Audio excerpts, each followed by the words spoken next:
Обычная семейная пара из Тулы решила отправиться в кругосветное путешествие. Свою поездку Александр и Екатерина снимают на видео и выкладывают в блоге, где сейчас находятся наши путешественники и куда отправиться дальше. Друзья, как вы думаете, сколько времени? Правильно, 2 часа ночи. И мы едем на Мачу-Пикчу.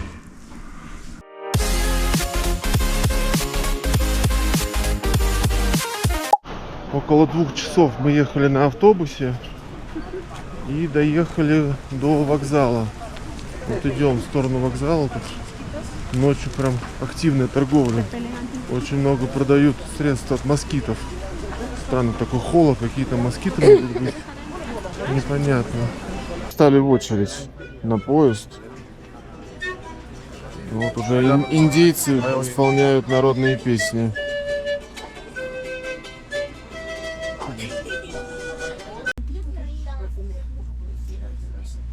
Вышли из поезда, все та же холодина жуткая, и встали в очередь.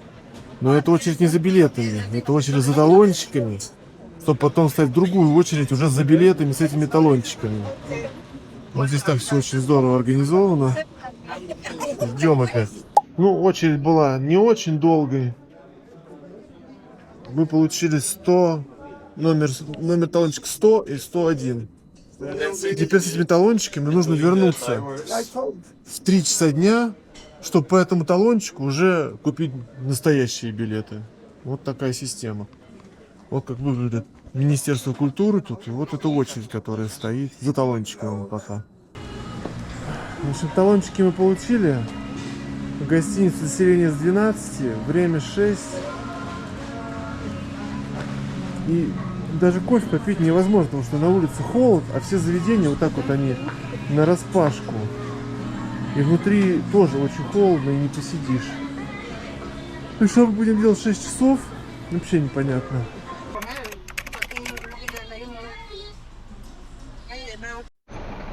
А вот эта очередь уже непосредственно на автобусы, которые везут на Мачу-Пикчу. Это садятся люди, у которых уже куплены билеты.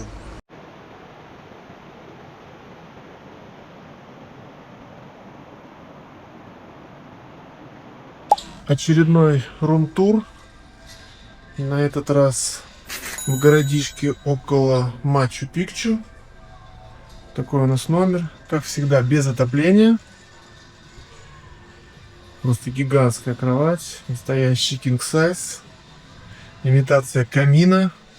Дизайн интересный. Камушки на полу. С одной стороны вид на прачечную, а с другой стороны на центральную площадь. На храм и центральную площадь. Горы. Ну, выглядит красиво.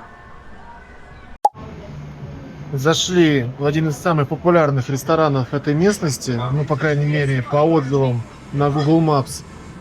Катюша еще выбирает. Но посмотрите, какой шикарный вид на горную речку. Ну, конечно, видео не передает всей красоты. Вот эта шиферная крыша немножко, конечно, все портит. Но если отвлечься от всего этого и смотреть только на реку, то это, конечно, прекрасно. Вот такие блюда нам принесли. У меня альпака. Буду второй раз пробовать. А у Кати... У меня салат. Овощной салат с курицей, да? Нет, с форелью, по-моему, или с рыбкой. Ага. Ну, у меня порция чуть меньше, чем была в Куско. Но попробуем, как она на вкус. Вот за моей спиной, наверное, видно название заведения. Ну, в принципе, достаточно вкусно.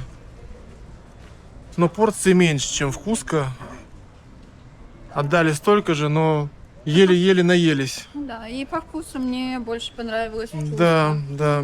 Гораздо. Чем. Хотя у этого заведения 4500, по-моему, отзывов. Ну, положительных, рейтинг 4,8. Но Куско вкуснее. Тавтология.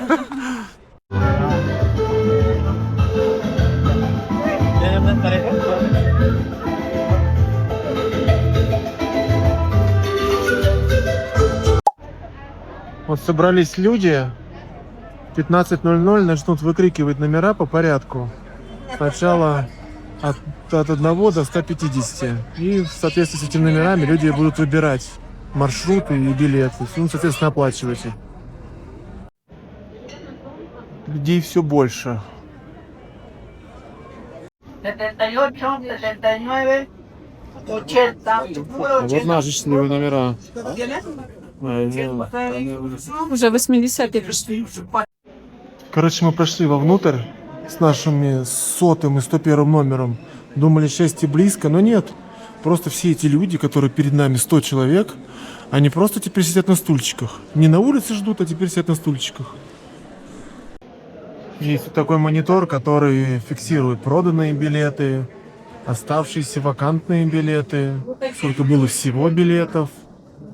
Вся информация, все четко. 45 минут, и мы получили наши билеты. Все как хотели. На 11 часов второй классический маршрут.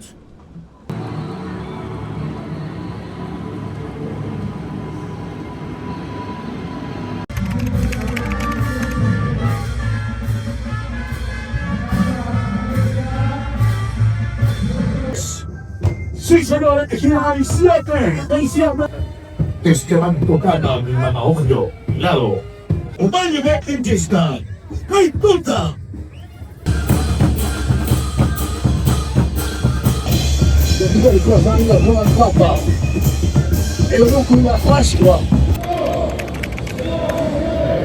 Завтраки у нас не очень разнообразные, но вот с таким видом. На центральную площадь. Холод, как всегда, дикий. Вот внизу поставили табличку 11 часов. И мы становимся в длинную очередь. Но это не последняя очередь. Потом эта очередь уже переходит ближе к самим автобусам. Ну что, мы в автобусе. Вместе с Катей не сесть не получилось. Сидим отдельно. Дорога занимает порядка 30 минут. Вроде как. Погода хорошая, едем. Мы на месте, приехали. Вот здесь, видимо, вход. Должны проверять билеты и паспорта. Somos el horario español o inglés. В общем, у нас на билетах написано 11 часов, и система нас просто туда не пропускает. Надо ждать, чтобы войти именно 11 часов. Вот такая система. В общем, еще чуть-чуть эмоций по организации всего этого мероприятия. Как я сказал, билет у нас на 11 часов. Нас пустят только в 11 часов. Когда приедут все оставшиеся Да, автобусы, когда все автобусы приедут, и наберется все. максимальное количество людей. Да, это приедет порядка, там, не знаю, 150 человек. И в этот момент всех одновременно пустят. В общем, искусственным образом на каждом этапе создаются очереди. Хотя вот на входе сейчас вообще ни одного человека. Никто не входит и не выходит. Но мы должны еще 20 минут ждать, чтобы попасть вовнутрь. Но мы попадем уже только через очередь, которая сейчас тут соберется. Вот нас всех выстроили, и он что-то там в бинокль высматривает. Не знаю, то ли Беркутов. Никто не стал параллельно. Да, не хочется высказываться нецензурно. Ну, слышит, просто вот организация фантастическая. 2 дня работы, и вот мы у финишной прямой. Еще чуть-чуть, и мы будем ходить. И что-то там вот, это заминка у этой семьи. Билет без паспорта недействителен. Thank you. Мы внутри. Наш маршрут номер 2. Если бы всех пускали в тот момент, когда они приезжали и подходили ко входу, то вот такой толпы бы просто не было бы. А сейчас вот на видео ощущение, что вот все битком забито и невозможно пройти. Но это все сделано— этого могло просто не быть при грамотной организации. Уже, конечно, очень смешно, но тут определенная еще одна проверка билетов. Чтобы ты пошел именно на свой маршрут, и не дай бог ни на какой-то другой маршрут. А то все, катастрофа. Нарушится порядок. И вот все вот в такой вот очереди. Хотя мы приехали минут, наверное, за 30 до входа. И давно уже могли зайти. И, наверное, уже половину этого маршрута пройти. Вообще без людей. На каждой ПТ-точке убирается очередь. Фотографироваться. Ну, несмотря на организацию, которая явно тут хромает, это, конечно, не умиляет. Виды просто шикарные. Город действительно небольшой. Сам Мачу-Пикчу. Сейчас опять, по-моему, ходим сверху, смотрим панораму, а потом будем спускаться вниз уже, гулять по самому городу.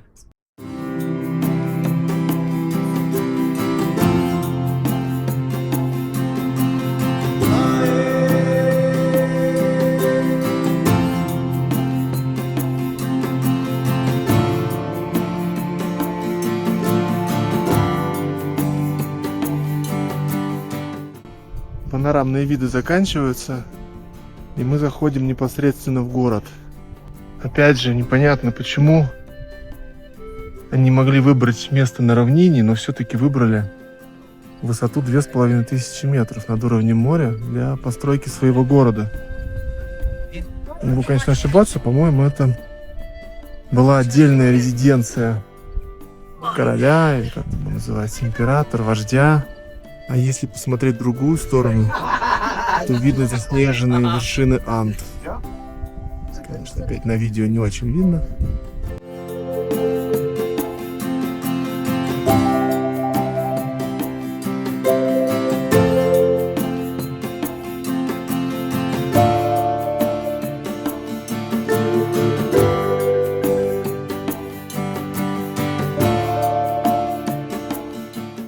От гида мы отказались, потому как, скорее всего, он говорит на испанском.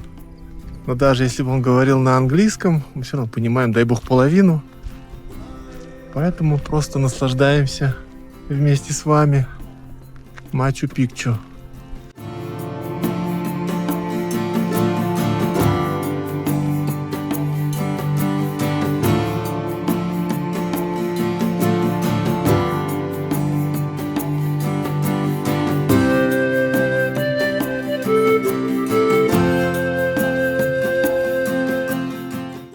Если присмотреться, то видно вот на этом камне, как индейцы, инки обточили его, чтобы он повторял контуры горы, которая находится за ним. Действительно впечатляет. Я фотографируюсь на фоне этого камня именно по этой причине, что он повторяет контуры горы за ним.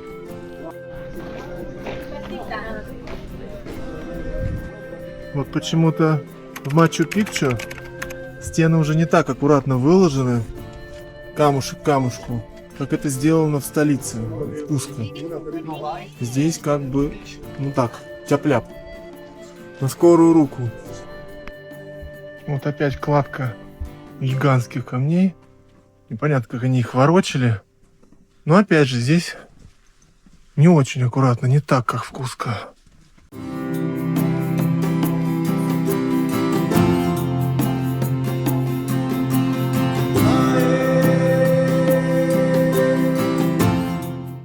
Вот в то время, когда во Франции помои выливали просто в окошко, здесь от каждого домика идет система канализации, ведущая просто вниз, с горы. По-моему, более цивилизованно. Маршруты пересекаются. Налево третий, а прямо наш второй. Хотя там у третьего есть приставка, что он королевский. Не знаю, почему он там королевский. Все рекомендуют именно второй.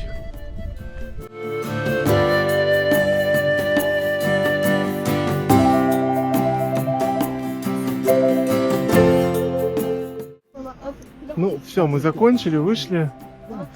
Я пошел помыть руки, в туалет, а Катя пошла занимать очередь на автобус обратно. Ну, здесь опять эпик фейл. Но метров 300 точно. Метров 300-400 очередь, потому что она еще закругляется. Да.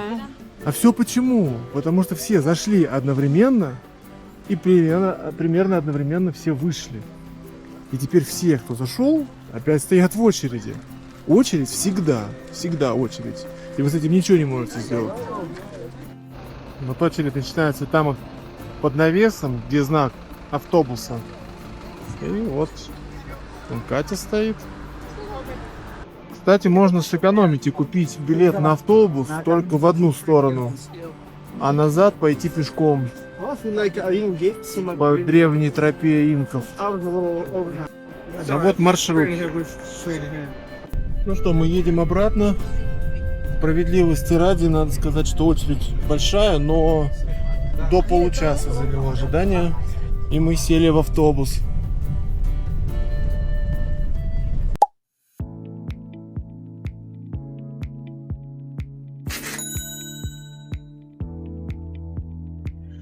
У Катюши тартар с авокадо, а у меня, вы не поверите, это морская свинка, зажаренная целиком, исконное блюдо инков.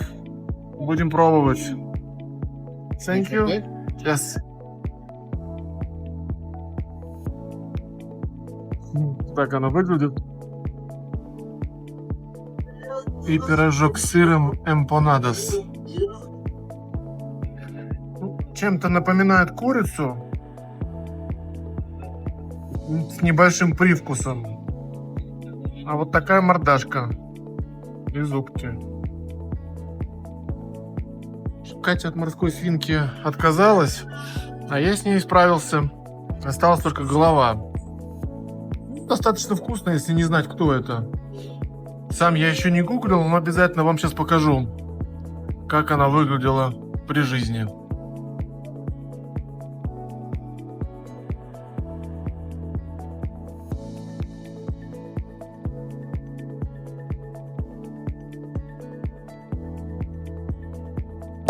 Доехали на поезде, а теперь нам надо найти табличку с нашим именем, чтобы пересесть на автобус.